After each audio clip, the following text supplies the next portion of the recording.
Bonjour à tous, c'est Jean Moreau, cofondateur de l'application Phoenix, l'application anti-gaspi. Bienvenue dans la consultation pour ce nouvel épisode. Ravi de répondre à toutes vos questions aujourd'hui encore.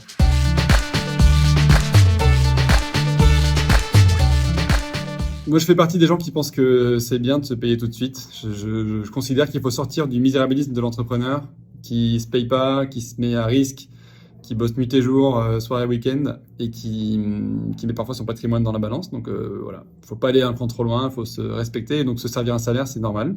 Après, il faut le faire au bon moment. Donc quand l'entreprise a un peu de trésorerie, quand elle est proche de la rentabilité. Mais je trouve ça sain de se rémunérer correctement. Après, sur la question de combien, c'est là que être dans des réseaux d'entrepreneurs, se comparer à d'autres, recevoir des grilles de salaire ou des comparables, ça permet de se positionner et de ne pas faire de boulettes ou de ne pas trop se payer. Donc il y a des choses qui existent sur Internet, vous pouvez voir en fonction de la taille de l'entreprise, en fonction de sa maturité, les montants levés, combien il est raisonnable de se payer. Si l'on peut choisir son statut entre salarié et travailleur non salarié. Alors évidemment, je trouve que le statut de salarié est plus protecteur en France, puisqu'il donne accès à l'assurance chômage, il donne accès à la sécurité sociale, il donne accès à aux congés payés.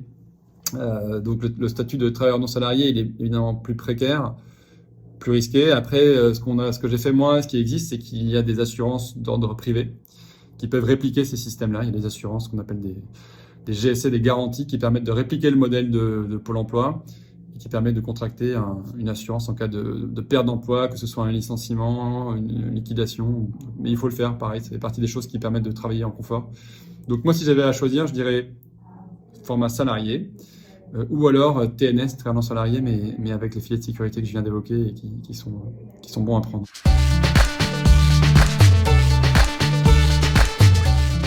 Quelque chose que j'ai noté en tout cas sur le parcours de Phoenix, c'est qu'en France, on a du mal à dire non, et on a du mal à dire c'est une mauvaise idée. Très souvent, quand on allait voir des gens pour dire voilà, on veut combattre le gaspillage alimentaire, faire ci, ça, on était bien accueillis parce que c'est un projet qui est assez consensuel. C'est dur de dire qu'on est contre. Quand on propose aux gens de sauver les invendus, de les redistribuer aux plus démunis ou de redonner du pouvoir d'achat aux consommateurs plutôt que de les jeter, de les détruire et de les incinérer. Donc il y avait beaucoup de bienveillance.